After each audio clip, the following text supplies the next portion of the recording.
Hello everybody, and welcome to the multi-channel network panel. We're going to be talking about what MCNs are, what they do, pros, cons, and general discussion about maybe what if you need a multi-channel network or if you've been considering it. So let's go ahead and just do a quick summary of who the people are. Just go ahead and introduce yourself and then a quick description of what you do. I'm Guude. I started the group called Minecraft. As far as network is concerned, I'm currently with a broadband network, but we are in the process of making Minecraft a network as well. So I do have some unique insight from that perspective. My name's John Bain, aka Totalbiscuit. I run the channel Cynical Brits, as well as the StarCraft channel that nobody watches, which is also called Totalbiscuit. And I'm one of the founding members of the Game Station, now known as Polaris, soon to be known as most likely Disney Conglomerate. My name's Kitty, also known as PaintballKitty. I produce FPS Russia and have countless YouTubers house themselves with networks or go it alone on YouTube, as well as consulted for multiple networks on getting their contracts right. Everyone up here is an absolute professional, and it's really, I'm just excited to be in the same room as everyone here. So first, let's start with like a 1,000-mile view of what a network is. Does anyone want to just take that question and... Okay. Well, a network is supposed to be a representation, or a representative for you to YouTube. That is their primary goal, is to represent you to YouTube and to bring you value. That doesn't always necessarily happen, but I don't want to start off just negative in that regard. The history of networks have changed in the time that YouTube's been around. I mean, if you look back 3 years ago, you could become partnered with YouTube directly, which was a long process that was a 6 months. If you were denied, you had to wait 6 months before you could even attempt to become a partner again. And then there were networks that you just sign with and sign a contract with. And then you instantly become basically a partner within the YouTube, but you're partnered under the network. So yeah, that's... Yeah, I mean, really they were a way for advertisers. If you were with a network, let's take Polaris or whatever. If you were with a gaming network, they would sell ads against that demographic. So they'd sell the ads against your channel, which is what brought you revenue. If they knew what they were doing. If they knew what they were doing, and you know, obviously you can just Google the network. Oh, you'll find all manner of interesting things regarding that. The thing about gaming networks in particular, as opposed to any other network, was that back in the day, there was a section of the YouTube Terms of Service which very specifically says you cannot monetize gaming content, meaning that, yes, you could become a partner directly with YouTube, but a lot of that was an automated process. As soon as they figured out you're trying to monetize gaming content, partnership's gone. So the network was created as kind of an umbrella to also vouch for you, to say that it's okay, we're keeping an eye on them. And initially there were very few gaming networks, a tiny, tiny number. Machinima is probably known to most of you. IGN had one for for a fairly short period of time. I think they maybe still do, but they don't partner anyone under it specifically, other than their own content. And of course, GameStation came along in 2010, and there were a few more that came after that. But the role, as has been mentioned, has kind of changed now, because you can partner directly with YouTube with certain gaming footage. That is actually possible. So now we're in a situation where a lot of people are saying, why am I with a network exactly? What's the point of that? Does anyone want to cover what happened about 2 months ago with the switch from affiliate, from basically everyone being a managed channel to affiliate and managed channel, and kind of what that means for game content? Yeah, by all means. So traditionally you could get monetized with YouTube, or you could be partnered. When you monetized, you would earn a small percentage that you would if you were a partnered channel, which was why the networks drew such a calling, because you could get partnered, all your videos would get monetized instantly. There was no waiting in a monetization queue, no waiting for one of the 12 YouTube moderators to okay the video. Yes. 12 is maybe overestimating the people. No, There's literally only 12. There are 12 moderators on YouTube. 48 hours of video uploaded every minute on YouTube, 12 mods to oversee it. So when you got with the network, you were automatically partnered. Well, YouTube had a lot of problems with copyright, or so they claimed, so they decided to give the networks 30 days notice. By the way, if you have managed or partnered channels and you have 3 strikes over your network, you could say goodbye to your networks. the networks obviously panicked, hit the brakes, and turned everyone into an affiliate, or what was previously called monetized channel. Everyone saw a drop in income, everyone saw content ID claims, I'm sure you all saw it. Or, big YouTubers ranting that they lost hundreds of videos due to content ID claims, which the companies didn't even want. It was just YouTubers like, you know what, this is Activision, let's do an Activision claim. Content ID against it. Yeah, the worst thing about it is that a lot of the content ID managed stuff, so there's a difference between managed and affiliate channels, right? As an affiliate channel, you are basically responsible for all of the copyright stuff that goes down on your channel, and in doing so you exclude your network completely from any responsibility, meaning that for the most part a lot of networks said, right, we're moving a lot of people off to affiliate because we do not want to take the legal responsibility. I was told at the moment that a network can endure a maximum of 20 strikes across its entire network at any given time. If they receive that 20 strikes, their network is basically kaput, they are done for, and there are penalties every 5, which can cause, some little things like you can't use thumbnails anymore, network-wide, which is like, well, that's a punishment, isn't it, right? Better get the lawyers out because I can't use any thumbnails, but I don't really know what they were thinking of there. It's almost like a schoolyard kind of situation that they've been put in detention, but as you might imagine, networks definitely panicked because they were not given a lot of notice on this. They moved a lot of people to affiliate, and this coincided with a massive content ID sweep.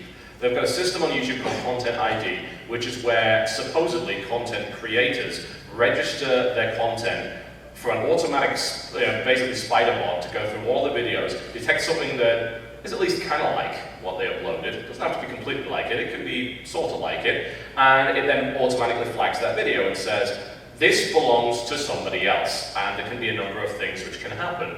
The lightest of that is that it will just say, okay, you can keep using it, but we're going to track the stats.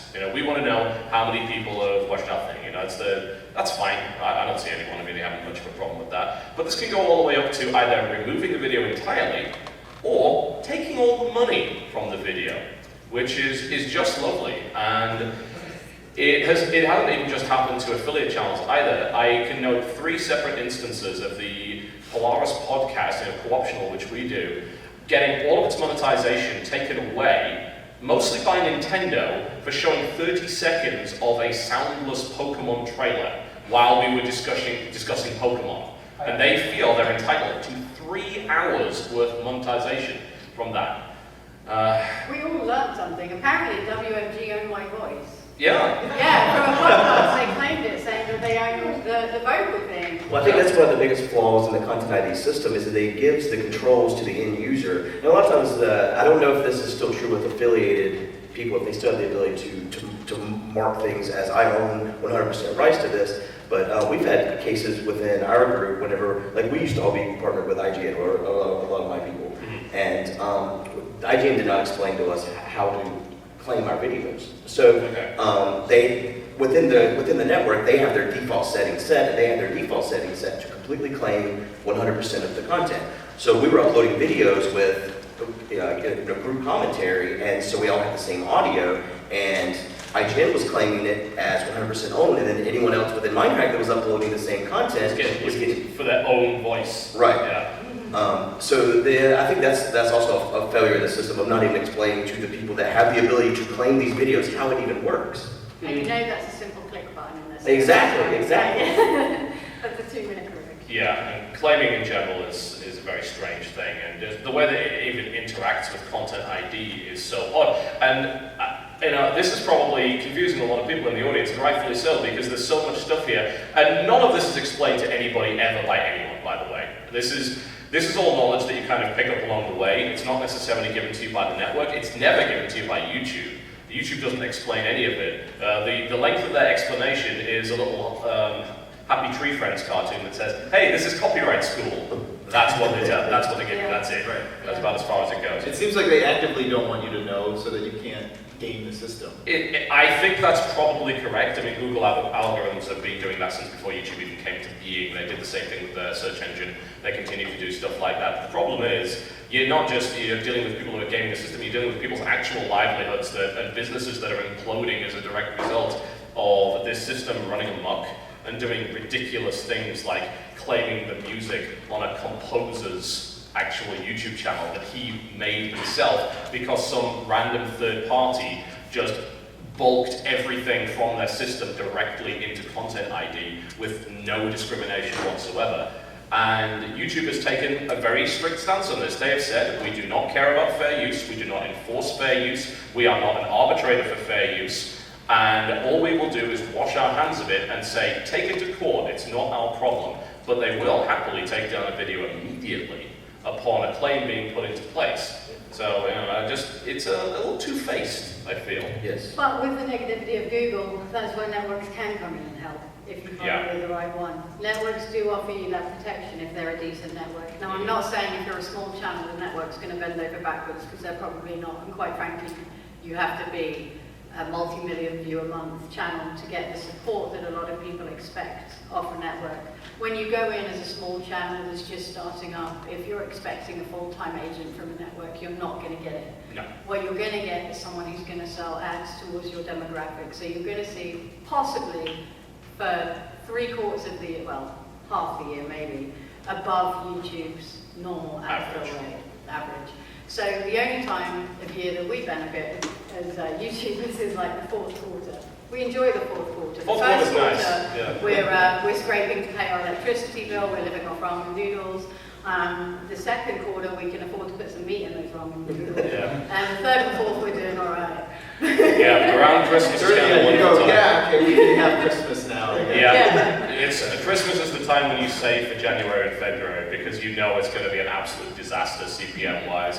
You go on the channel in December and you see ads for every new product and everything's like, great, look at the variety of advertisements that are now available. I go in January, there's this woman with a very thick North Carolina accent talking about changing the air filter in the air conditioning. I was like, there is no way this is running on a good CPM. They're probably paying next to nothing for this. Maybe they know someone in YouTube. It's like, yeah, I'll totally shove some free ads in there for you. It's like, how, you get all this really hyper-specific local stuff. And it's like, they don't even have, I mean, they didn't even record this with a microphone. I'm pretty sure they recorded this with a phone. We got Pampers diapers, or nappies, depending on where you're from, on an FPS Russia video. Of course. Well, I mean, that's pretty well targeted to the usual demographic, right? Mothers with guns, it's a thing. 86% above 18 years of age. Yeah. Pampers diapers. And so just to clarify, CPM is cost per 1,000 views. The M is the Roman numeral for 1,000. Yes, because they like to be fancy. Right. So however many views you get, the cost for that ad impression. Monetize then. Monetize, Not mobile. YouTube pockets that. Yes, Well, Mention now that. there is mobile ads now that Yeah, there have been mobile ads for a long time. In fact, Google reported, was it 3.6 mil in profit on mobile ads last quarter? But some networks get a small percentage of that, but 1% of that gets rolled down to directors. So if you're getting 50,000 views and you've got 80% mobile, you're still going to need a second job. Yes. And what's infuriating again about that is that we're never told. It's like, oh great, look at all these people who are watching on a mobile device, and then you suddenly realize that all of those views, if they were on a computer, would actually be making your salary. Again, it's another silly hidden thing. I think that a lot of what many of us have found on YouTube over the last few years trying to work through things along with our networks is that we discover things piecemeal, things that are not given to us by the company that we're supposed to sort of be making content for. And depending on how good your network is, depends on how many of those kind of secrets you can really find out. And it really is so silly that it should be so secretive, but we find out something really cool when it comes to monetization. We don't run around and share it. No, we don't want people to know about that kind of stuff, because there's a finite number of ads to go around, and there are more and more and more channels who are monetizing their content. So the more of that happens, the less kind of money there is to go around. And it can mean that a network becomes more important because, as you mentioned, a network can sell ads for you. A good example is with Polaris. We had to deal with Pacific Rim that some of you might have seen, where we all dressed up in robot suits and did a Power Rangers thing for the Pacific Rim movie. But that thing also came along with an ad buy, and that was a premium ad buy for Pacific Rim 30-second trailers that were running prior to our videos. And the actual CPM on that, much, much higher than a regular ad. And that's the kind of example of something that's really well targeted to a gamer demographic that was bought by and just brought in by the network that you wouldn't get if you weren't part of one. But that doesn't mean that if you join a network, you're going to be rolling in premium ads. That's unfortunately not how it works. And a lot of networks are so large now that there's no way they could possibly give premium ads to everybody. Some of them are just massive. RPM is an example of something that's just huge, absolutely massive kind of pool of talent from which a few people do rise up, and everyone else is sort of just trying to kind of make ends meet. I ran into the opposite of that situation when I was partnered with IGN. Initially, they weren't selling any type of direct ads, but when they did start selling direct ads, they only sold them to themselves. Oh, lovely. At the price of, a few pennies. So they were selling themselves ads, and then the majority of the ads that were rolling on our videos at that point were their own sold ads, and the revenue on that was pretty much non-existent because they were selling them to themselves at a really cheap price. That's smart. Let's do a network. we can advertise our own channels. Oh, hey, house ads, they're free. I wonder if they'll give me a higher CPM for where Mickey Mouse is on the podcast. Maybe. Do we want to talk about that? What does Disney buying one of the largest multi-channel networks, Maker, mean? Well, we'd love to know, but they never bothered to tell us. Yeah, no one knows yet. I've been waiting for the call from my network representative. It's like, yeah, let's definitely discuss this to make sure that you don't say anything that will get you fired on the podcast next week. Like, great, that sounds fantastic. I haven't had the call yet, so I don't know. Let's really try to get him fired. So let's go ahead and speculate. You have to now do the podcast dressed as one Disney character. You cannot duplicate. So you may have to be Mickey Mouse one week, Pluto the next, Donald Duck. I will charge the premium for that. But I will do it. My dignity isn't worth that much. I think you'd make a very, very good Disney. I would think so. I think I could definitely make that happen. The buy is really strange, but it also kind of makes sense because it is an area in which traditional companies have not managed to kind of make headway in on their own. This new media thing is something that a lot of these larger companies don't kind of fully understand and have tried to break into in some way, but have failed to do so. So it makes sense for a company like Disney, who owns a lot of media organizations in and of themselves, to kind of buy in. And in buying Maker, they also bought Polaris, and as a result, I believe they also will now own RPM as well. So they have a huge amount of gamers that are available to make videos. But the weird thing about it is, what would they want them to make, if anything? And what we're trying to figure out right now is what's Disney's end game on this? Because it kind of makes sense for them to buy Maker, because Maker creates a lot of live action, kind of high quality content. These are the same guys that deal with epic rap battles. They've done stuff with Snoop Dogg, people like that. So they have that kind of level of respect, and I think it makes sense to buy into that. But Disney now owns PewDiePie. So what? Well, they don't own PewDiePie. They own the network. Yes, they own the network that owns PewDiePie. Yeah, Don't start that. Well, that was an interesting thing about the article that announced it. It said that the deal was for $500 million to Maker and then $450 million in YouTuber bonuses. And that part I don't quite understand. Was that a misrep, or was the report wrong? getting a big fat bonus. I don't know. It doesn't make any sense to me. Why would you give, you don't own the content, you're not buying the content. Where's your $450 million? I think right now there's just a lot of rumors going around. I think we just don't know. I mean, if it was YouTuber bonuses, it would probably go to the founders of Maker in the first place, i.e. Lisa Nova and co, most likely. So I don't really know what's going on with that. But whatever the case, I don't know if it really changes anything yet. I'd say give it a year and see what happens. Does it mean anything for us? Probably not. If it starts to get to the point where a Disney game comes out, I slam it, and then I get an email from my networks requesting that the video be removed, then I'll be out the door as quickly as possible and going somewhere else that will give me a better split anyway. And I'm pretty sure that any other channel that encountered that would do the same. But that's a conspiracy theory that probably will never arise. Disney's not that stupid to actually stick their fingers in that far into the critical process or anything like that. But I don't know, and I don't think anyone knows at this point. We could just purely speculate. I see some guys raising their hand, maybe one of them had an idea. Ah, yes, the traitors that abandoned the network. Spit it out. I was just going to add that the $450 million that was mentioned was actually incentives that they need to reach as So he says the 450 million was incentive that they don't own yet, that this is something that they need to unlock in the future. If they do, like To go power up. to. yeah. Once you It's like, are sign you on a 25 quest now? it sounds like Disney will give the maker founders or something more money, or maker. Lovely. It's like a Kickstarter. That's Right. I feel super secure in my job right now. Stretch goal. I mean, and Disney. I mean, I think. Well, anyway, what have they really bought? Because a multi-channel network doesn't own intellectual property from No, persons. no, it does not. There is nothing in my contract that says they have exclusive rights. Right. They have a non-exclusive right to distribute under, I don't believe it's even in perpetuity either at all. They have a certain number of years in which they can, say, continue to host the co-optional podcast VODs on their channel, after which point they will be required to remove it. It's basically just the standard legal boilerplate stuff that says, oh, if we want to use your image in a promotional thing, we have the right to do that, because if you didn't put that in the contract, it was a bloody nightmare every time they want to do a promo for their material.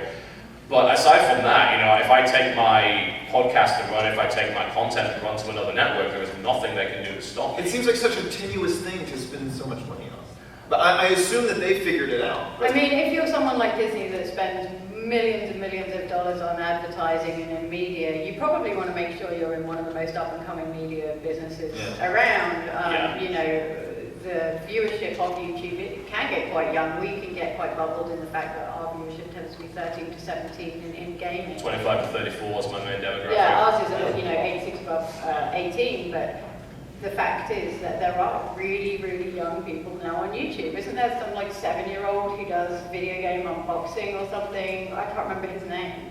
And I think it's great for Disney to get involved in that. Right. We have a lot to learn from Hollywood, and Hollywood has a lot to learn from us at YouTube. So I think that kind of partnership would be very beneficial to a network. I mean, it's just like, didn't Warner Brothers just get involved with someone? I believe they just threw money in Sherman, didn't they?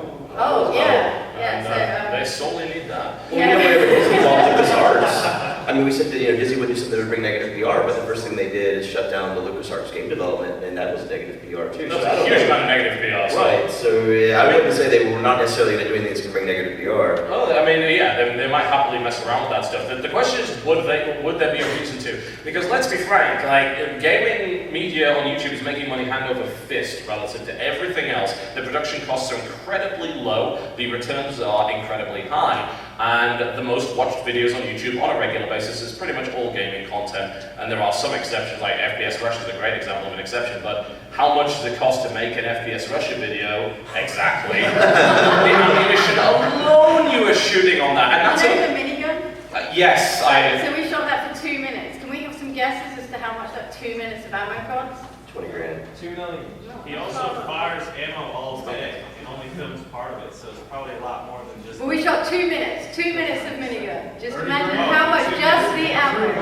9,600. I hear 9,600. I hear 30. 7,500 a minute. $7,500. 15 grand in ammo. We did not make that on YouTube. A lot No. of people don't realise it, but FPS Russia, some of our videos make a loss and we do it just because it looks better. Yeah, I mean, you're running like a fairly short form piece of content as well. It's not like the thing like, oh, I'm doing it. I started. Some people keep wondering why I do Hearthstone videos still. I mean, because one, it's really, really easy. Two, a lot of people still want to watch it. And three, if you make a video that's an hour long, they don't really mind if you just slip an ad in at the 30-minute mark. Yeah. And those mid-rolls are actually very well monetized, and no one's ever complained about them. And the sickening thing is that those videos, like their earnings are so good that I could probably just do those videos alone and still be earning a good income, and I could do anything else at that point. But with something like FPS Russia, you've got heavy production costs, and then you have a very short video that can't necessarily be monetized But that I mean, well. how many of you get a call and be like, hey Kitty, so we've got this tank. Exactly. Yeah. You want to go to McDonald's and do the drive-through? Yeah. Sure. That sounds like the most fun thing ever. I got a call at midnight last night, and this isn't an exaggeration. It'll probably be up in a couple of weeks, saying, "Yo, we're in Vegas. We'll call him Matt, right? We'll call this person Matt. Matt's got grenade launchers, belt-fed machine guns, taxis to blow up, and we may even have a tank. Do you want to fly out Sunday?" I'm like, "What, like day after tomorrow?" Does that mean tomorrow? So yeah, we can film Monday. Sure. Let me book some flights. Yeah. So the guys are going out to Vegas tomorrow, but this is the kind of... Yeah, that's awesome. I really want to stop doing gaming videos. Everyone says, Kitty, you got your channel, it was growing really fast. And back then, 85,000 subscribers was a lot. It's not like, whatever. And I pulled the plug on my channel. I was like, if you saw what I do now, you'd understand. So if you're starting off now, if you're small, what can you expect to get? What are the pros that you're going to get from joining a network? I'm not sure that there are any anymore, and maybe that's just my opinion, but to me, and this is how I understand it, as an affiliate with the network, you're no different than if you were just with YouTube. Like Totalbiscuit said, there was a time period where you couldn't monetize your gaming videos, so there was a reason to join a network. Yeah, you had to be. And there's also a reason to give them your money, because back then, you were talking about contracts that were 50-50 in certain aspects. 60-40 was considered a pretty good split back then. That was obviously a long time ago. Now splits are all up in the air, and a lot of them are NDA'd as well, so we can't really talk about them necessarily. But you are paying a significant chunk of money to a network, and then you have to ask, well, what are you getting back for that? Yeah, I don't really feel like, again, usually they give you thumbnails, you can upload videos longer than 15 minutes. All of that stuff is now just part of boilerplate YouTube. So why would you join a game network that's going to take 30, 40, 50% of your revenue? I will say this though, if you are new and starting out, I would suggest that you did go on a network for a year. And the reason I say that is while you're learning YouTube. Because now, 2 years ago, networks had no support for small channels. Now a lot of them do. It may take you a day or two to get a reply, but it could be help with something as basic as tags. Even if you look up the how to do this video on YouTube, in regards to YouTube, the chances are it's out of date. Yes. Everything changes so fast, and I think when you're just starting out, a network may be quite good. And when I say just starting out, I mean when you're hitting that 5,000 subscriber mark. I always tell people, don't go to a network until you've hit that and you're getting regular views. And you know that that's what you want to do, because otherwise there's just no benefit. If you do it under that, you're going to get a rubbish contract. It's not going to work out for you. You're going to be trapped in for a year or whatever. You have to know that this is what you want to do. And the reason I say that I advise people to go with networks, even for the first year, is to get to know YouTube and how it changes and how frustrating that is. Get to know other people on your network and network with other people at the same size as you. When you're a small channel, there's no direct line to YouTube. If something When you're a goes big wrong, channel, there's no direct line to YouTube. you can get it. Okay, you're much, much, much bigger. Even when I was smaller. Well, someone knows something I don't. Well, last year, me and Seth went to If I can VidCon. borrow your red phone, Eddie, but Sure. that'd be nice. We went to VidCon, and it was so eye-opening to get to sit there and talk to YouTube executives face-to-face and then just be candid and open with you about changes that are coming, and then you're just like, my head was just hurting after like a 30-minute conversation because the amount of information that was given to me that is nowhere to be found on the internet, and it seems like it should just be standard information that anyone uploading videos to YouTube should have. Everyone's asked me to do like a series on how to get your videos out there on YouTube and how to use YouTube and how many tags you should have. And because YouTube, I don't know if anyone knows, in October, they changed their algorithm. So it went, this was important, now it's over here, and the stuff that was over here is now important. I'm not going to bore you with the details, maybe I will do a video at some point, but everything really changed in October to how things were paid for and the length of the videos, the amount of tags you used and stuff like that. And a lot of the networks ran around, so I didn't know. No. I spotted a data crunch. Yeah, there's at Polaris has like a couple of guys that are on optimization who can actually do an optimization report for you. But I mean, that's kind of about as far as it goes. And it's just, again, it's ridiculous because it's just this giant mystery that's always going on. But Most of that won't affect a lot of people. No, thankfully not. Like it's the kind of thing that could make a couple of thousand views worth of difference on a video that's making 300, 400,000 views anyway. But outside of that, probably not. You're not maybe getting a lot of your traffic from search ranking, because even if someone searches for the game that you've just done, for instance, like someone who's a lot bigger is going to just be higher in the food chain. They're going to be higher up on that algorithm there, and you'll probably end up getting views from related videos or just from direct traffic, word of mouth, that kind of thing.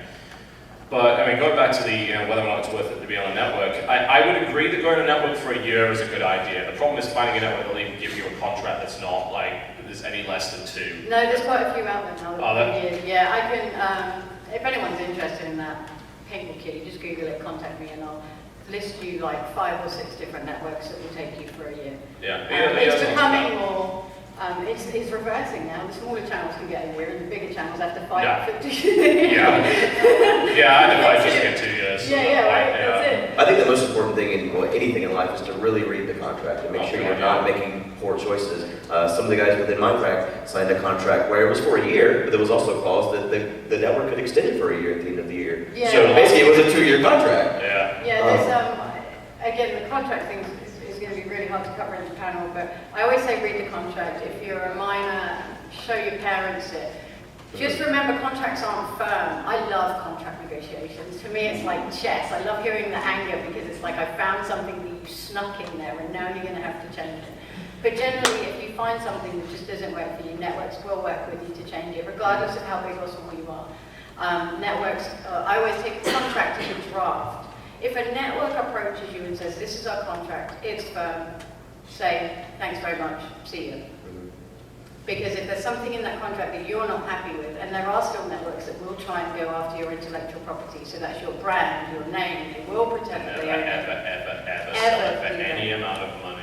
And you know what, there's a bunch of us on Twitter that if you have problems with your contract or you just want someone to read it to you, we're not lawyers, but we've read a few. We can tell you to go and see a lawyer to get a paragraph checked out or something like that. But always show an adult, make sure you understand what you're signing, and make sure if it says the term is a year, because it's not just that network, I've seen it on 3, that the network doesn't have the option to auto-renew without your say-so.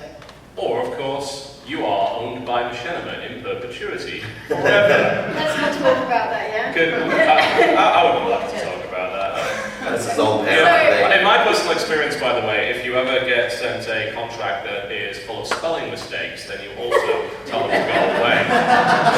Such as the contract that I was sent, I believe I was sent 3 separate contract offers after signing up with the Game Station in 2010 by Machinima. So I sent it back and underlined the spelling mistakes. And, Did you get like a red pen? well, I got the internet. What? You should have scored it with like an F. Yeah. Sorry, not gonna happen. Yeah, I went on to Microsoft Word and I just highlighted everything in red that was incorrect and said, if you're sending out these standard contracts, then you might want to maybe rethink your language just a little bit there. But since then, Machinima have cleaned up their act. You probably heard horror stories about Machinima, and rightfully so. They've been around for a long time. They used to be the only kid on the block when it came to gaming videos, and they fucking knew it. They did everything in their power to really exploit people a lot with that, especially the smaller guys that didn't really know what they were doing. I remember hearing so many like 14-year-old FPS guys at Call of Duty that were really excited to get a Machinima contract, and they were stuck in it like For life. yeah, literally forever. So. I did a thing called the M word, which is when I kind of brought into public that a lot of these channels, what happened is, it was Machinima, so I don't think I'm doing anything by saying it, but they had these sales guys, recruiters, that would go out and they'd email multiple channels, cut, copy and paste, we can make you money on your game. And they'd be like, oh, if you don't like it, you can get out of it. But I don't think these guys at recruiting actually knew that the contract, you couldn't get out of it. It was a lifetime perpetuity contract, which is illegal. No, not in the state of California. It's really great. It's really great. I'm sorry, I forgot I was in America for a You second. can fight it. Yeah, you're in America, darling. They can own you. Yes. You can fight it and you can get out of it. But the fact is, you're going to need about 10 grand in legal fees. And a lot of these guys didn't have it. Yeah. Now, 95% of their contracts have been renegotiated, but I am aware of some channels that are still on a lifetime contract of being held. Jeez. I feel like within the gaming community, the networks are more predatory. No. And I'm wondering if that's because of the precedent set by Machinima, or if it's just a demographic within the gaming community. But No, I think that's Hollywood. I honestly think it's Hollywood. There's contracts just as rubbish out there in Hollywood as there are in YouTube. That was the problem, is you look at these YouTube networks and where are they based? LA. Right. Well, but I guess when I talk to other networks that aren't gaming related, they seem like they do more for the YouTubers than the ones that the gaming networks do, and that's why I'm trying to figure out what's the difference. Is it demographic? Is it Representation in general is like what you're talking about there. The idea is, will a network actually represent you in some way? Is a network an agent for you? Is a network a talent agency for you? And the answer to both those questions when it comes to gaming is no, they are not, generally speaking, either of those things. And if you're looking for an actual talent agency or an agent, get an actual agent. You're better off with that, especially in the current state of things where there aren't like huge monetary benefits necessarily to being part of a network. An agent might take 10% off the top of any deal you get. That's probably less than what a network will take from you when it comes to any kind of brand deal. One of the benefits we haven't really talked about too much of joining a larger network is that they will try to get specific brand deals for specific channels, which will generally be a lump sum payment for you taking part in something, whether it be, examples from Polaris would be the Pacific Rim thing, the 2 Chivalry Battle Royales, the tournaments that we did, the Guns of Icarus tournament.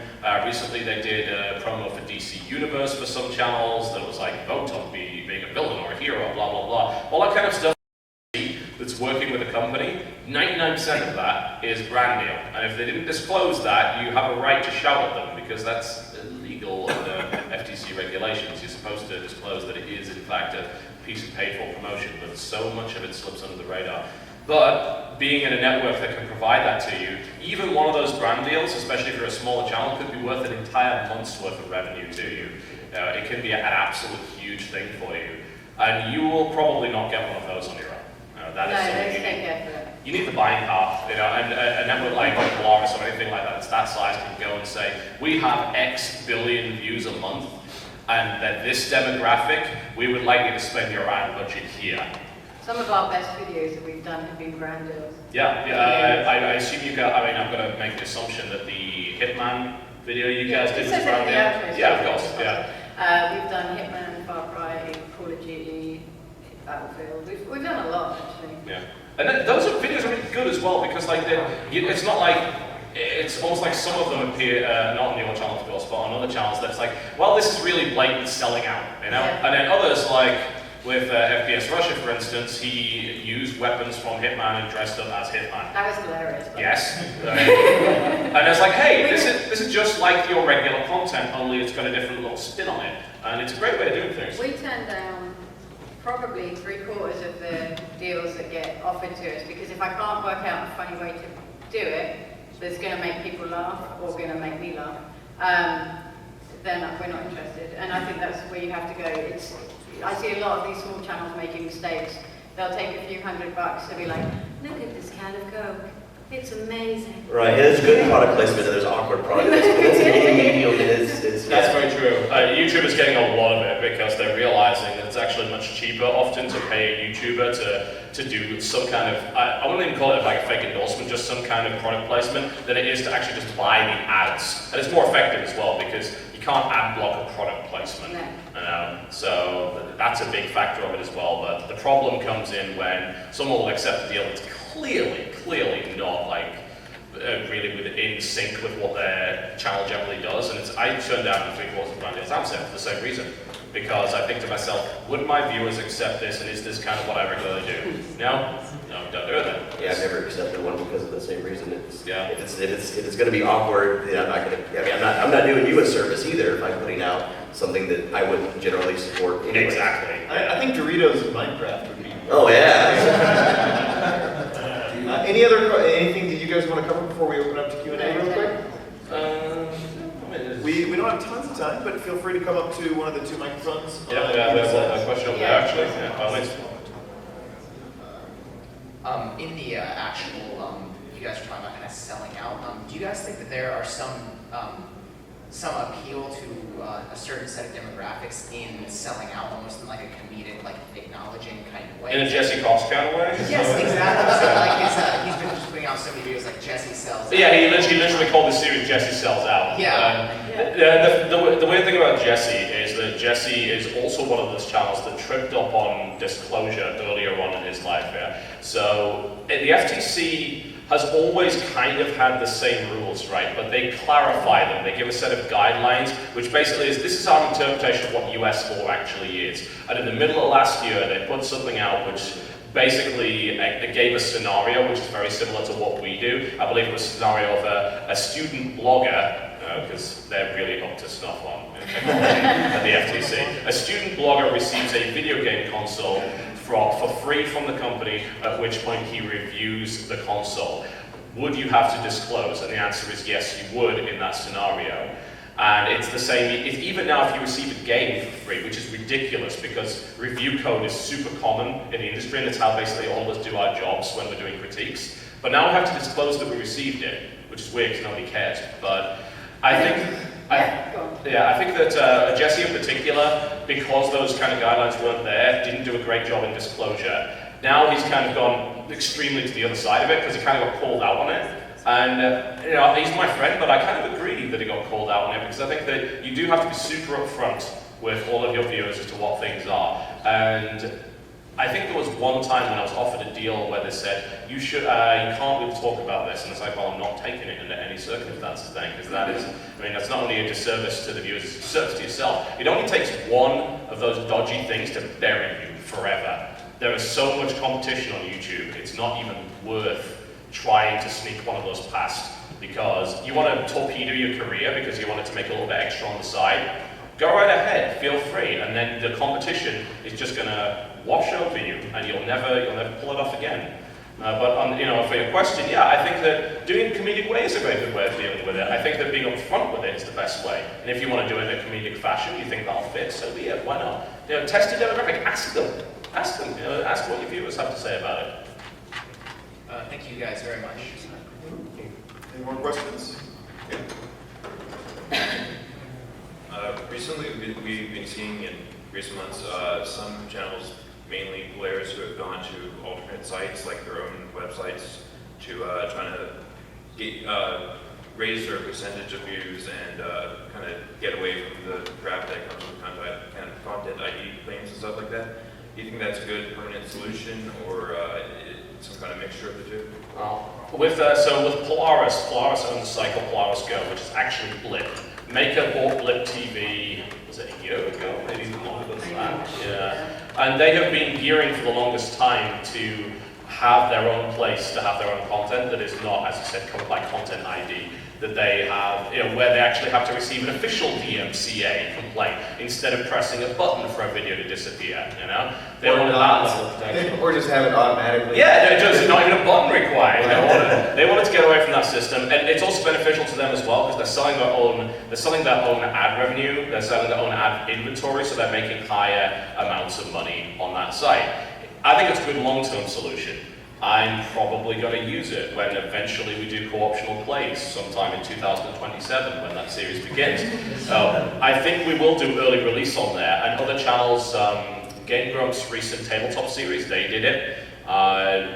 There's just a lot of other channels did it as well, and a lot of Polaris produced stuff goes up there early. The CPM on that is apparently astronomically good. It's really, really good and kind of worthwhile, and I've been cagey about it because I think that you can potentially cannibalize your own audience by doing that. But everything that my reps have been saying to me at Polaris is that it doesn't cannibalize your audience at all. In fact, it's in shorter pieces they're actually willing to watch twice because they'll see it again in the sub box, like, hey, yeah, I'll give that another watch, why not? I think that in long term, you do need viable competition to YouTube. And I don't think you could ever have a network as large as YouTube. Like, it's just a cost factor. Only Google can really afford this, and no one else seems to be willing to go into it at a major scale. A network owning their own YouTube's kind of style site, or even Normal Boots, for instance, for JonTron, Peanut Butter Gamer, etc., hosting their own videos. There's potential there. I just think you've got to do it on a small scale. And do remember, YouTube, whether you're with a network or not, take a nice tiny cut of your revenue. By tiny, we mean 45%. Yeah. Yeah, they don't mention that to you. Yeah. So now Disney owns Blip, then maybe that's what they really Oh, want. no. No. Really, who won it? I just can't wait to host my videos on MickeyTV.com. Oh boy. Oh, no. Any more questions? Good. Yeah, go on. Yeah, feel free to make a line. It's fast.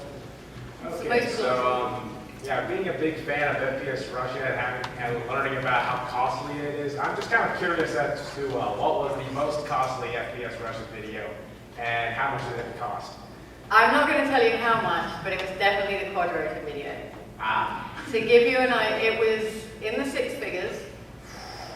It took a crew of about 70 people, and it was filmed where the old school Star Trek was filmed. but it was the most costly production I think we've ever done today. Do you feel that if you hadn't so posted bad. the video on Planet Vulcan, it would have been a little cheaper? It was so bad because we got there and it was in the middle of the desert, and the guy was like, "Those rocks are dirty," and he had these poor runners cleaning rocks. What? Now, bear in mind, typically when we film, it's like 5 guys in the middle of the field. Like, this was quite insane. You know. They were cleaning rocks. I tried. I went to a gun range at one point in Vegas. We just filmed a little bit of kind of ancillary content there. Filming, it was Battlefield Vegas, I think is where I've done the gun club as well. They're pretty cool. That's where they're going tomorrow. Yeah, those are fun. I'm pretty sure my birthday party might be there actually. You did mention tanks and explosions. That should be fun. Whatever the case, filming people shooting is hard. Like, and actually making it sound good and look good, that's difficult. We go through camera crew really fast. We usually... That sounds really dodgy when dealing with guns. So, let me clarify. Juicy! A big pit out there. No, we get these guys who film firearms and stuff, but the problem is even with steady cams and everything, as soon as an explosion goes off or a loud bang, the instinct is to flinch. Yeah. So we have now got 2 crews which we rotate between that have balls of steel and do not flinch. Even I flinch, and I'm around this stuff all the time. It's just that reflex, when the ground's shaking or a machine gun's going off, it makes you jump, it just does. It doesn't matter how often you're around it. So we just have guys that just never flinch, they're just badass. I'm over there. I think I'll stick to fraps, honestly. Good. So we know that many people complain about their MCN, about how they do nothing for them and don't give them anything. And how would you say, being a bigger channel or whatnot, that do you feel like you get the value out of your MCN that the rest of us perceive we should have? For me, I would say yes. There's a number of reasons for that. So let me quantify exactly what I get. And I'm fairly sure I'm not breaking my contract by saying this. Yeah. Okay. I'll kick you if you do. Well, Right, Disney's probably getting rid of me anyway, so I get to shop around. So several things that I have got recently. Some of you might be aware that I ran into a problem with a company called Fun Creators that do anything but that, and also created a game called Guys of the Wolf, which is by far the worst game of 2014 so far, and probably of all time. And I did a video on it, and I was scathing, needless to say, because it is just... obviously, yeah, I mean, I'm known for being soft. And they're both videos. I actually put 2 videos about this, because I exported one for the live stream, because I really wanted people to experience what I was feeling at the time. I think, pain shared is helpful in the healing process. Both of those got taken down, and we did our standard counterclaim language, which we usually do for pretty much everything, which works most of the time, but they decided to try and dispute. So I spoke to Polaris, I'm like, well, we have lawyers on retainer, don't we? And they're like, yeah, okay, can I use one? And I'm like, yeah, absolutely, she'll have a lot of fun with this. So we basically Polaris provided me with a real lawyer, which was very effective against their imaginary lawyer. And it worked very, very well. So Polaris provided me direct legal support in that respect. With the Gary's incident thing, they utilized their YouTube contacts to make things go a little bit smoother and to apply pressure where required to get that resolved quickly. Although I think the court of public opinion hung, drew, and quartered the entire development company over that one, so I think we're going to win that regardless. Outside of the direct legal support, I participate probably in about 8 or 9 different brand deals that have been very lucrative. What else? They've provided me, obviously, with the ability to put the podcast on their channel. They pay me the same that I would get from hosting on my own channel. So that's okay. I'm not producing content for them for free or anything like that. And also, when I refer people to the network, I basically get a percentage from their cut. So I get a little bit of that money as well. So that was quite nice, considering I referred the Yogs cast. That was okay. So that's yeah, it was okay. So basically, that's the kind of support that I get. I have a weekly call with my network. Sometimes we don't even bother because there's really nothing like to talk about or whatever, but I've definitely felt like as a larger partner, the percentage that I'm currently giving them is worthwhile. Would I like to get a greater percentage? Yes, because I'm a human being and everyone else would love to get more money, obviously, that they kind of feel belongs to them. But I think that's honestly the level of service that, as part of a large network, a channel of this size should expect to receive. And if they don't, and you're still giving a larger percentage of your revenue to a network, then I think you've got to take a step back and look, one, at how much money you just gave them, and two, why you gave them that much money. But I mean, I'd love to hear what your experience is. Well, I have a shorter answer. Let me start with when I signed with IGN. When I signed with IGN, it was a really good contract. Percentage of the revenue was non-existent. It was 100% pass-through. Wow. But it did allow them to sell their own ads, which they didn't do for the longest time. My contract was also either party could end it at any time. So it was pretty much the perfect contract. Which I did end it immediately once they started selling their own ads for dimes. So that was a great contract, and everything about it was great. I was actually a really small YouTuber when I joined them. I think I had like 40,000 subscribers or something like that. But IGN was just starting out. Similarly, Broadband TV, whenever they were first starting out, I was able to get with them when they were first starting out, and my contract with them was also very good. So I'm extremely happy with the two networks I've been with, and also I negotiated a contract which I can end in a reasonable time frame, and so it's not a full year and things like that if things were to drastically change. So I personally am very happy with the two networks I've been with, but I am also in the process of creating our own network, just mainly so that the people, my friends and colleagues I continue to see signing contracts with predatory networks will stop doing that, and I can give them a deal where it's 100% pass-through or maybe 5%, something like that, where they'll stop making stupid mistakes. That and blackjack and hookers, obviously. Well, and blackjack and hookers, and probably miniguns. Right. Talking about the 100% pass-through, I just want to make you guys aware if you are signing new contracts. Often it will say 100% pass-through of AdSense. That doesn't mean all the revenue that's on your videos. You get AFV, which is ad for video, which is premium ads. So you need to make sure that's specified too. You do. If I recall correctly, I think it was a very old Machinima contract that did not give you that, if I recall. I've seen it from other networks. I've not seen it from Machinima. Yeah, it may have, the problem with that stuff is there's a lot of rumors surrounding that. But it's definitely happened on some networks where they said, oh yeah, totally, those little box ads that you get at the bottom of the video, 100% of that revenue. Yeah. Oh, the premium ones ads. are paying 5 cents. Yeah, the premium ads that are running like $30 CPM. Nope, you're not having any of that. You do want to watch out for that. It's a very important tip, I think, actually. Just look in the contract and see what specifically they mean by revenue and ask them to clarify if need be. We have time for one more question. All right. So my question may sound a little personal in nature at first, but you guys were talking about it earlier. I think it would help other people as well, but it's with regards to contracts, and you're saying signing with networks. My contract ends in July. I'm with RPM, and they take 40%. And it's kind of the question of like, at this stage, relatively small channel, I don't really see where that 40% is going. And you were talking about, other opportunities. Should you sign with the network? Should you stay with your network and then leave after a year? Like, what are kind of the real options at that point? 40%? Sounds about right. I get 60%.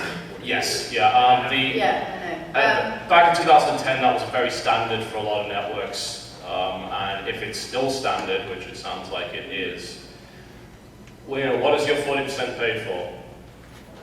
What specifically? What is it paid for? What did you get for it? Like they had, the typical bullet points of like you get access to the music, you get access to, Have you used any of it? I haven't really used any of it. I signed with RPM because I thought a year of good faith growth. At the end of it, when it comes time to renegotiate, there's the certain layers, and then there's the other. I wanted to get FaceTime with someone, talk to them, and be like, If you're not using it and they're taking 40%, I would start looking at another network or renegotiating. But also look at yourself. How much have you grown in a year? Are you uploading regularly? Because if you're not growing that much and you've been uploading consistently a few times a week for a year, you need to be talking to someone at your network about whether you're tagging correctly and what time you're uploading and things like that. Yeah, I mean, that's maybe one of the most useful things a network can offer is you just ask about optimization, you ask about tagging, you ask about what can I just do to be larger? I think a lot of people join a network and instantly expect to be collabing with everybody. It's like, oh great, I joined RPM, great, I'll have a collab with this next week, or I'll be on this podcast next week. The problem with RPM in particular is it's huge, it's absolutely massive, and it's very difficult to even find out who is in RPM to collab with in the first place. I'm not in RPM, I've never been in RPM, I've always been with TGS and then Polaris, so I'm not sure how it really goes on there, but is there even a method for you to communicate with other RPM members? Do they have a forum, do they have a backend for that? I mean, aside from the initial contract and sign this, send it back, there's been something recently like, oh, you're doing great, we're going to give you 70% now if you sign this, and I haven't even read over the contract yet because I'm assuming they try to grab you for another year or two. Yeah, I mean, they definitely will. I would imagine that is in there specifically because the affiliate thing caused a lot of awareness about MCNs, and a lot of people came out of the woodwork and said, I've been paying X amount to this MCN, they've done nothing for me, nothing.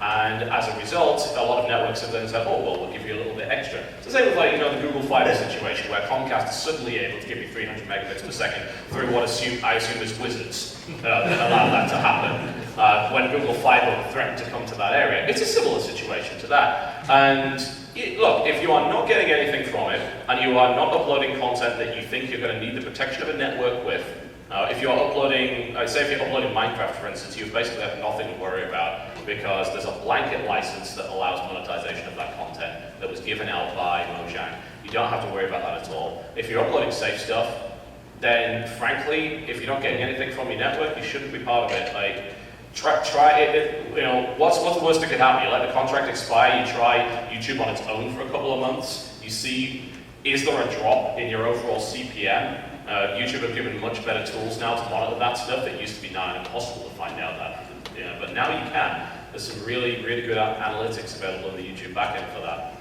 And if you see your CPM has dropped significantly, then you will suddenly discover, oh, actually, RPM's ad buys are really helping me, and perhaps I should think about going back to a network. If it doesn't drop, and in fact your income rises because that percentage isn't being taken, consider not going back to a network, and consider growing your channel.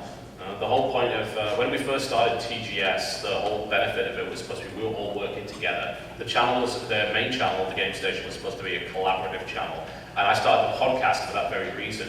So I'm like, we can make something collaborative here, and that was successful. But if you're not involved in something like that, why are you part of a network at the end of the day?